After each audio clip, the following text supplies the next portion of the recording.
So when we gonna get the CEO trail tape? You tell me. I'm waiting on you. I'm ready. I just seen little bro. Like that's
Damn.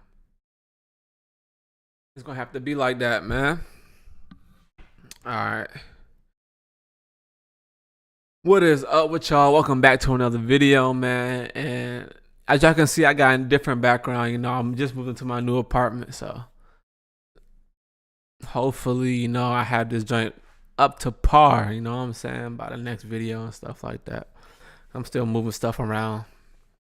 But yeah, I'm gonna be doing like a series of reaction videos in tonight's stream. So they're gonna be each. I'm gonna edit them so I can actually post them. So if I seem like I'm not paying attention to the chat or whatever, then y'all know why. But without further ado, what is up with y'all? I'm back again with another video, and today we're gonna be reacting to this new quantum chip. And today we're gonna be reacting to this new quantum chip by Microsoft, bro. Microsoft made a new quantum chip. Freak, I'm messing up like crazy. Hold up. Yeah, Microsoft made a quantum chip.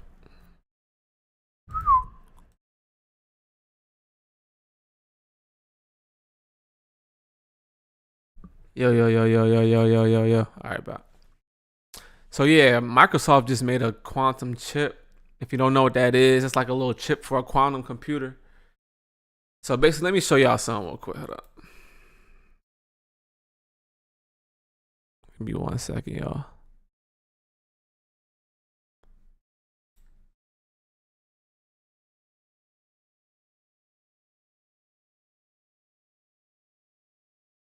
So if y'all can see this right here, hold up. Hopefully y'all can. A basic classic computer has classic bits, so it can only be 1 or 0. So it's kind of limited in a bit, you know what I'm saying? So you can only do so much calculation. You can only be, you know, it has a cap on its limits, you know what I'm saying? With this new quantum computer chip, they have things like qubits. So it can be 1, it can be 0, or it can be both at the same time, you know what I'm saying? Like, so you're able to, the possibilities are almost endless for this, you know what I'm saying? Like, you can do crazy calculations, crazy things that took regular computers millions, trillions of years to do. It can do this in like minutes. So, you know, when a quantum computers actually become a thing for real, like commercially, there will be no more security, bro. Like, encryption will be dead. It will have to be a new like type of encryption, like something.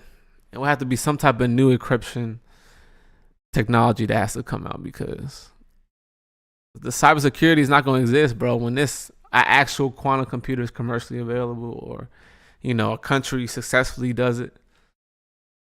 But yeah, so let's get into the video though. Shout out to Interesting Engineering. That's the video I'm gonna be reacting to. So shout out to them. Has made a giant leap in quantum computing with the development. Microsoft has made a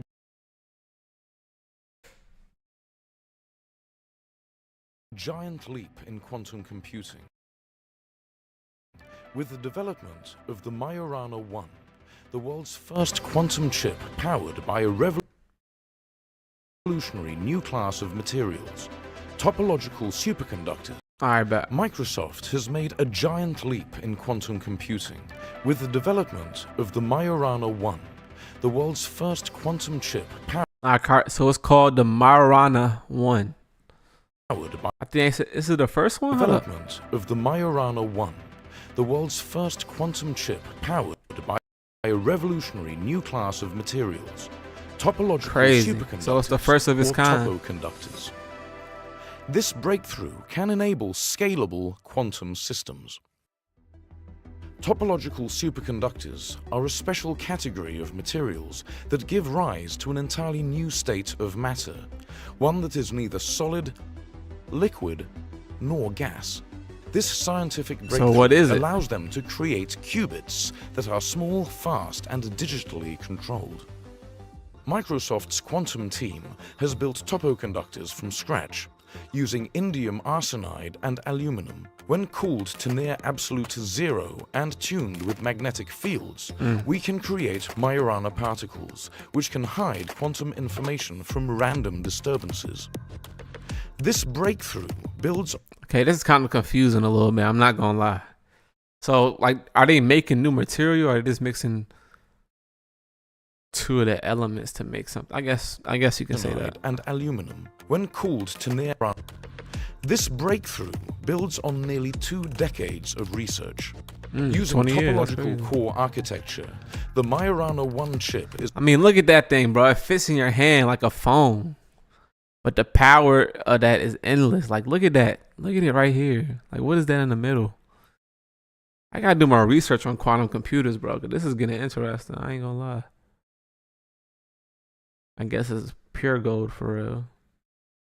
Some type of chip, another chip right here. Some conductors and things like that around.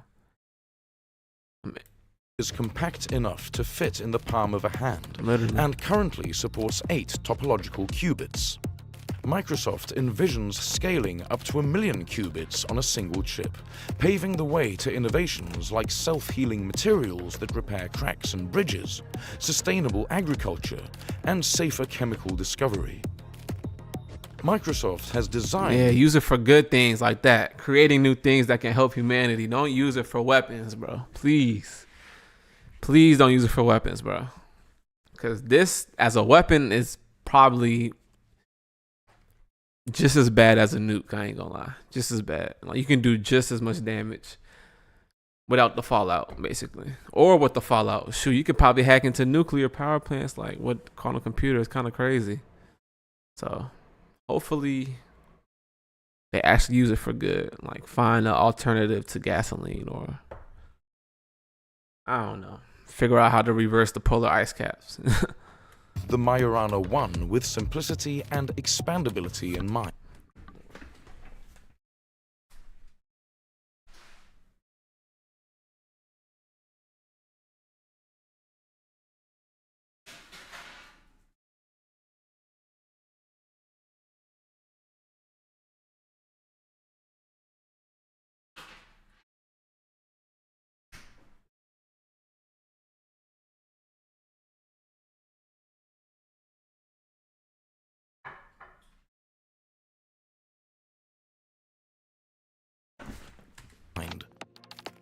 The chip integrates qubits and control electronics on a single platform, reducing system complexity and making large-scale quantum computing feasible.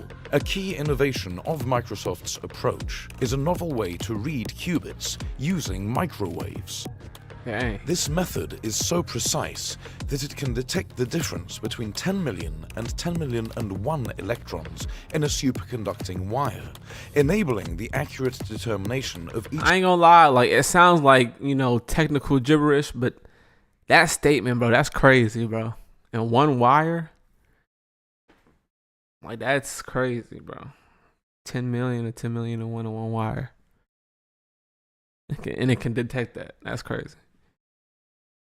I'm just trying to figure out the real world applications for real, like this. How it's gonna help humanity? It needs to help things, not make things worse, bro. Please. Qubit's quantum state. Unlike traditional methods which require complex procedures, Microsoft's qubits can be controlled through simple voltage pulses, akin to flipping a light switch, making the system more practical and easier to scale. Microsoft's publication in Nature demonstrates not only that they can create Majorana particles, but can also reliably measure that information using microwaves. Microsoft's breakthrough doesn't just stop with a single chip. The architecture is designed to be scalable. Aluminum wires forming the letter H hold 4 Majorana particles, creating a single qubit. Okay, so 4 particles equals 1 qubit, according to them. I'm just trying to get the basics down real quick. Connecting multiple H-shaped structures, Microsoft aims to build an operational, large-scale quantum computer. The company is now focused on scaling up the system and reducing errors so that impactful quantum computing can be achieved. With the challenges of scale, Microsoft will have to continue refining processes of the ecosystem that integrates with the chip, including control logic, dilution refrigerators that keep the qubits at temperatures much colder than outer space, and the software stack needed for seamless interaction with classical systems and artificial intelligence. The key to unlocking impactful commercial applications at scale will be deep integration between classical computing capabilities, including high-performance computing and AI, with scaled quantum computing in the cloud. Despite these... So it's going to be a cloud-based solution.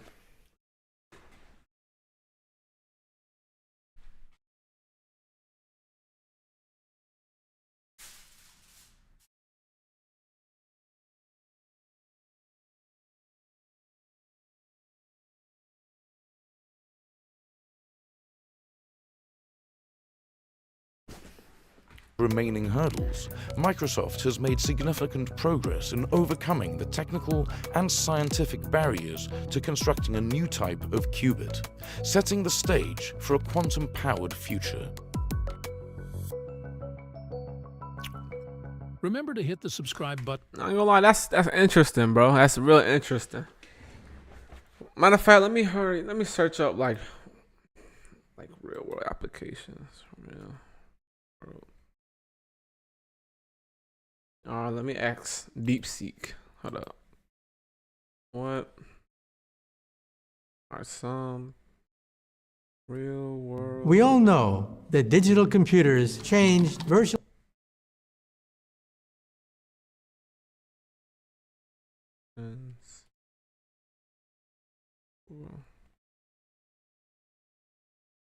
Computers. I spelled quantum wrong, but it's all good.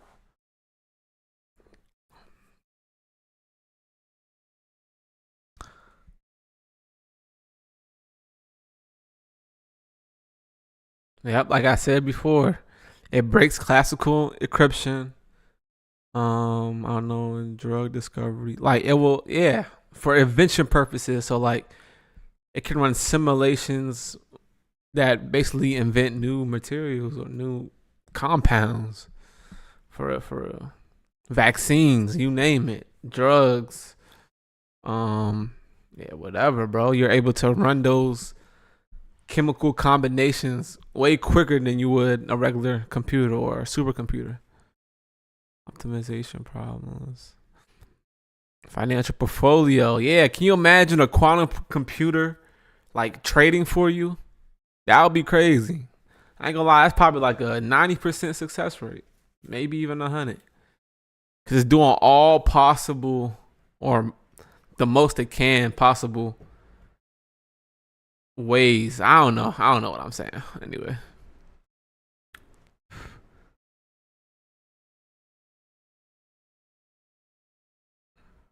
It can optimize the grid. That's true. Aerospace and defense. That's gonna be crazy. Like that in defense is gonna be crazy. Telecommunications. Yeah, maybe we'll have better Wi-Fi and phone signal. For real, for real. The one where I live is Boo Boo.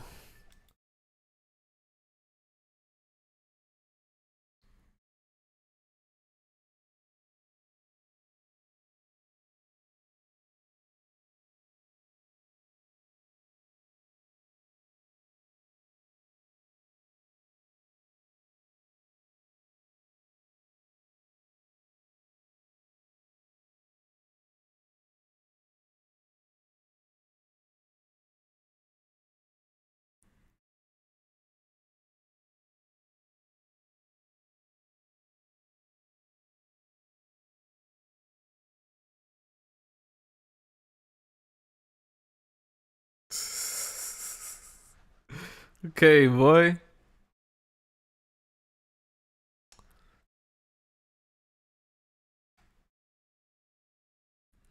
Juice Man.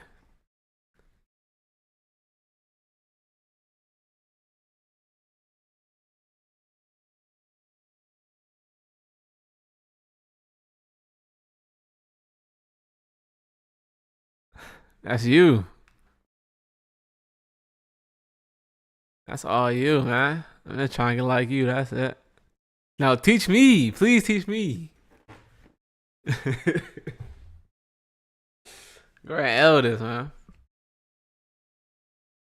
That's the good man, John. See, John, bro, that's the perfect time we could have did like the little stream lab or whatever the joint you was talking, stream yard jump. You can pop in the chat while I react to some shit.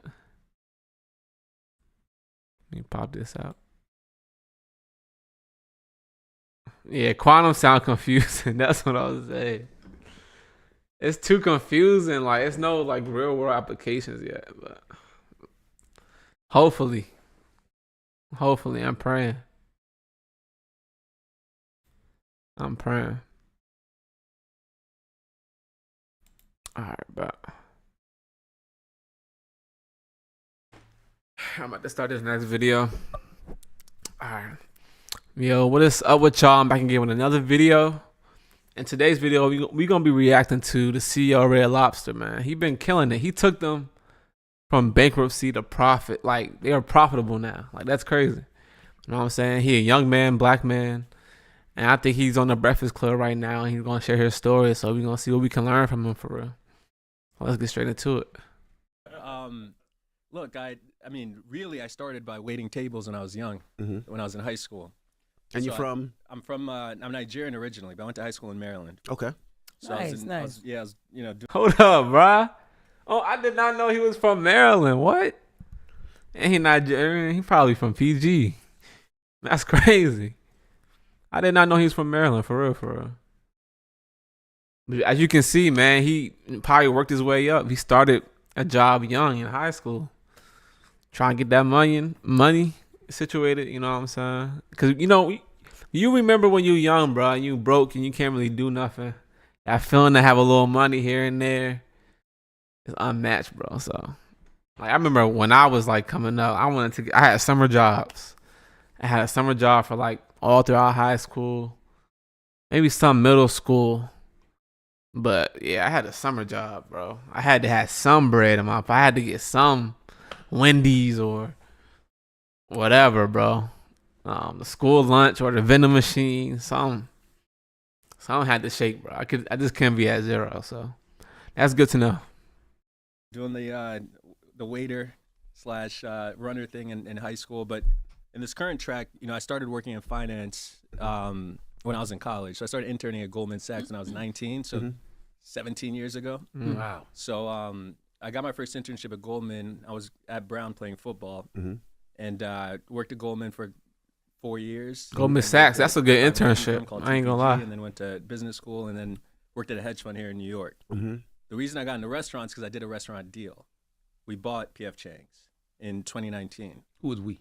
I worked for John Paulson, who's a famous billionaire investor in New York. His firm is called Paulson and Company. Mm-hmm. So I was working at a hedge fund, and we do a lot of things. The hedge fund's big; it's billions of dollars, and we do a lot of different things. But one of the things that we did that I suggested was to buy P.F. Chang's. It was up for sale, so I pitched it to the firm. They agreed, but I led the deal. This is 2019 now, so it was up for sale. I thought it was an interesting thing. Good brand, great history, great product. I thought we could do a lot of new things with it. We could add delivery. We could remodel the restaurants. We could make it more interesting, make it more relevant, cooler. Right. And it was all going pretty well, and then COVID hit right in 2020. Right. So my big restaurant deal, we put hundreds of millions of dollars into it, and it went south during COVID, like everything else did. All the restaurants were closed. So Just curious, how much was P.F. Chang selling for back then? We never released it, but there's an article that quotes something around 700 million. It's in the ballpark. Okay. So they didn't make their money back, clearly, though. No, we did, but that's the thing. Okay. I had to go save it.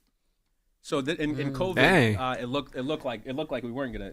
He's saving companies, bro. His track record is speaking for itself for him, man. Red Lobster. I remember when they announced it, Red Lobster was going bankrupt. They filed for bankruptcy, and now they profitable now. Like what, 2 years later or something like that? 2-3 years later. It looked like a bad deal, and it was my deal. So that's on me, right? So it wasn't looking good. We lost a CEO during COVID, and I had to go step in to sort of rescue the situation. Now, the year before that, I was chief strategy officer, so I'd been there. Every week, I was flying to Scottsdale, where the company's headquartered. I was flying back to New York. So I was running the company kind of as chief strategy officer, and then I was at the hedge fund. And then when COVID happened, we lost a CEO. They asked me to be CEO. So that's when I stepped in, again, because it's my deal. I'm responsible for the outcome, right? So I went in there to try to salvage things and get us through COVID, which we did, and then we grew from there. We ended up being a really good deal. But not without a lot of blood, sweat, and tears for a few years and getting through it. So that was that ended up well. So you took the salt and pepper prawns off the menu at P.F. Chang's. No, that was not me. Oh, that wasn't you. I was making sure. All right, yeah, I was gone by then. Okay. I got so many questions, man. Yeah, Number please. one, you said whatever you guys want to talk about. you said you started at 19 doing what? I got my first internship at Goldman Sachs, Who which is an puts- investment bank. Who puts those seeds in your mind at such a young age to say this is what I want to do at 19 years old? It's a good question. So when I was even younger than that, when I was in high school, I played football, and I was trying to go to a good school, but at the same time I was trying to play football in college. I ended up playing at Brown. But before that, I won a speech contest. I had an English teacher that was like, join the speech and debate team. You talk too much, I think is what she was trying to say. But I joined the speech and debate team, and I won a couple of things. I won the state championship for debate. Then I won a speech contest, which paid me $10,000, right? It was a scholarship. And it was the most money I'd ever had at that point. I'm like, okay, we made it, right? Like, Nice and little I come decided I up. wanted to invest that money. That's where I started with investing. So I got a bunch of money when I was in high school. I decided I wanted to invest. What does that mean? Back then, everybody was doing real estate. It's like 05, 06. Everybody's trying to buy real estate. So I thought I could do that. It wasn't enough money. I learned quickly. But I could buy stocks. So I got into stocks first. And I opened a portfolio, and I just started. I read, there's a website called The Motley Fool. I think it's still around, but that's what I used to read. I'd read anything about Buffett. And you can buy stocks with $100. You can buy stocks with $10,000. You can buy stocks with millions of dollars, right? It's just, you buy more of them. So I learned that and Investing. He started with investing. So he started his little money, situation with investing as a young age, bro. That's what I'm saying. I'm learning how to invest this year. I've been learning how to trade and stuff, but investing is a different type of game, in my opinion. I don't know what that was over there. My fault. But yeah, it's a different type of game. So sort of trained myself and asked a bunch of questions of people who I knew that were doing that sort of thing. So when I got to Brown, I joined the investment club. Now it's an Ivy League school. There's a bunch of people who, their parents work in that world. They grew up around it. They know a lot, right? So I learned a lot quickly, but then I applied for Goldman. And, you got to pretend a little bit, right? So I studied. I didn't come from that world, but I studied and I showed up to these interviews and I got the internship. When you say pretend, what do you Facts. Well, you don't, you know, You mean you lied there's about people, something? No, there's people that are born and raised to do this. Gotcha. And they're taught at a young age. You know, I was teaching myself in high school and college. When I say pretend, it's you study enough to be dangerous, to come into an interview and know what you're talking. I'm glad he said that, bro, because I'm a firm believer. Like you can do whatever you put your mind to. So if you want to go in this certain position, if you want to go for this certain job, you know, you're gonna get yourself up to speed so you can be in that room. You know what I'm saying? Like you can always teach yourself stuff. Self-education, in my opinion, is the best education. You know what I'm saying? Because you know how you learn, bro.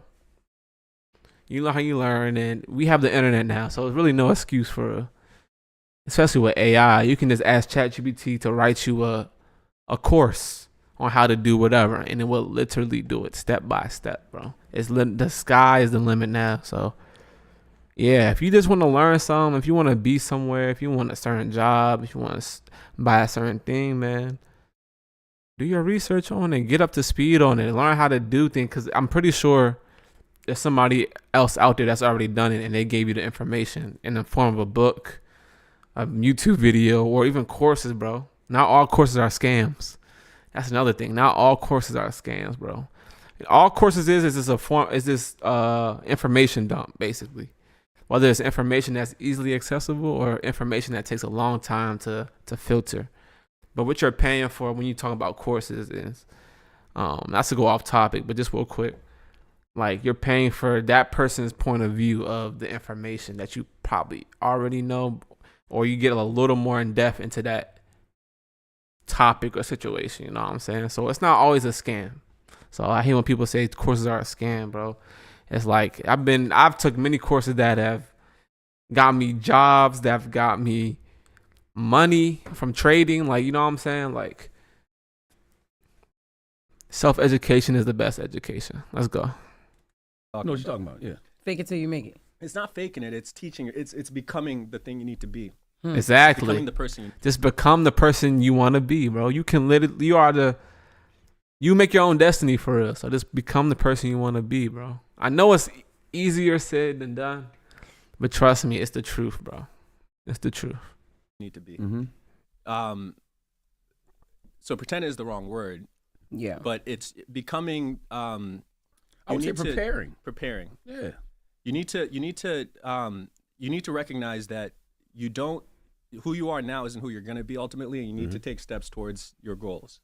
That's what you know, and that's how you are. Facts. Both.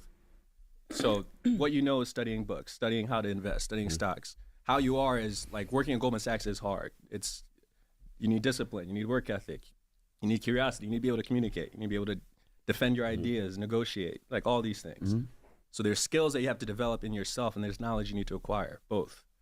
And when you do those things, you can be dangerous, right? You can show up to something and stand up and get it, make it happen. So was it your parents, like a father figure, a mother figure? Like who pushed you in that direction? Like because even in high school, you talking about you invested the money. Like yeah, I was making. Listen, it's 2006, so everybody was making money. All stocks were just going up back then. I thought I was a genius, but it was just the market. What were you doing as a child? Like that's what I'm trying to figure out. Like. I mean, so I was born in Nigeria. My dad's a doctor. He's a neurologist. Wow. My family is all about academics. Got you. So the idea to be like to try to. That makes sense. That makes sense, bro. Father's a doctor. He's an immigrant from Nigeria.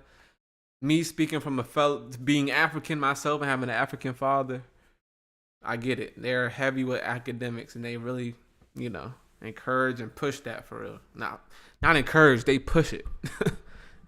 They do more than encourage. But that makes sense. To achieve has just been in my life since I was young. Absolutely. It's, what are your grades? You got Facts. 6 A's and 1 B. What's up with that B? Man, I can't, bro. Yes, bro. Yes. Them days when the report cards came home, I would be ducking my father.